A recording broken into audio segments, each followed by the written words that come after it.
So what happened was that the vowel signs, which were created to represent the Tiberian pronunciation, they became fossils. As it were, what seems to have happened was that the authority of the ancient oral Tiberian reading tradition sort of was transferred to these vowel signs. So in other words, the authority of the oral tradition then became fossilized in these vowel signs, and they became the authoritative vehicle, as it were, of transmission of reading. But the problem was that nobody knew how to pronounce them after a while, because the actual original oral tradition of Tiberian pronunciation, which they were created to represent, had become forgotten. So Jewish communities began to read. They would write down their Bibles with Tiberian vowel signs, because they were the, if you like, they became part of the authoritative text. But they were reading the Bible with a different pronunciation. And one of the, certainly in Palestine and in most of the Jewish world in the Mediterranean and north and south, they pronounced Hebrew with what's known as the Palestinian pronunciation tradition. And so they were imposing this on their written Bibles. In other words, they wrote the Bibles with the Tiberian signs, but they actually read it with a completely different pronunciation tradition. Now, the Palestinian tradition was very widely used, popular tradition of pronouncing Hebrew in Palestine since late antiquity.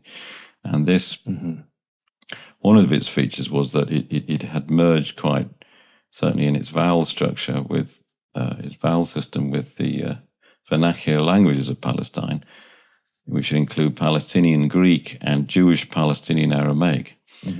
And this vowel system, which one of its distinctive features is the sort of the obliteration of distinction between Patach and Kometz on the one hand, Segel and Sera on the other, that all developed through the influence of Palestinian Greek and Jewish Palestinian Aramaic.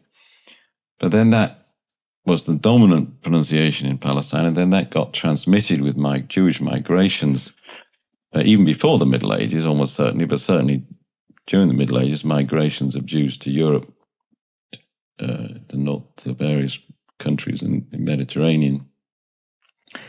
And this is why the Jews in essentially most of those countries in the Mediterranean, the north and the south, their heritage is really this Palestinian pronunciation tradition. Now, in Ashkenaz, there were quite radical phonological changes, certainly after about the 14th century. There were all kinds of vowel shifts in the vernacular language of German.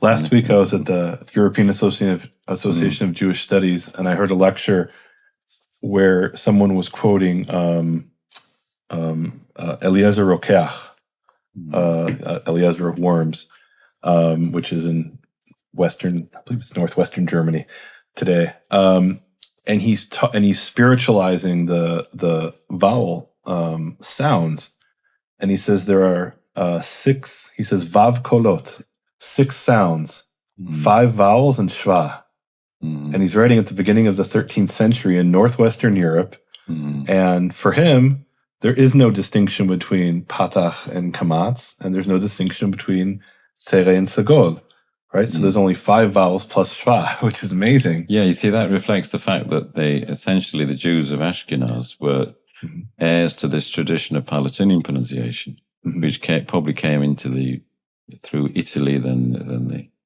the Rhinelands, and then moved further to the east. But then there was a shift somewhere post-14th century, due to the influence of sound shifts in the vernacular spoken by the Jews. That's sort of a Germanic language, Yiddish basically, but which is obviously Germanic essentially, which is a bit of a complicated story. But that's so.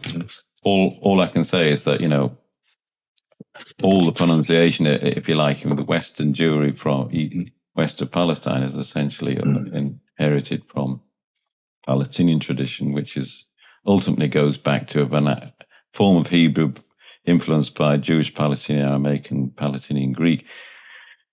Now, the the Palestinian pronunciation, or what we call Nikud Eretz Yisraeli, which has 5 vowels, you're saying that doesn't go back to Second Temple times the way that Babylonian pronunciation and Tiberian pronunciation does? Or does it? No. The point is that, first of all, you've got to distinguish pronunciation from vocalization science. But what I call the popular tradition, which is the if you like, the popular in the sense of majority of people using it, it almost certainly does have quite early roots. It certainly you must go back to the periods of where Greek was still spoken, certainly, because it seems to have been influenced by Palestinian Greek, and so it's quite possible we're talking about a kind of pronunciation which was around in Second Temple period, and it was simply that it was the popular tradition. The Tiberian tradition came out of it was the temple. It was the authoritative tradition, the temple. So we're not dealing with different chronological layers. We're dealing with different sort of social layers, if you like. So, but the point is that the prestigious authoritative oral Tiberian tradition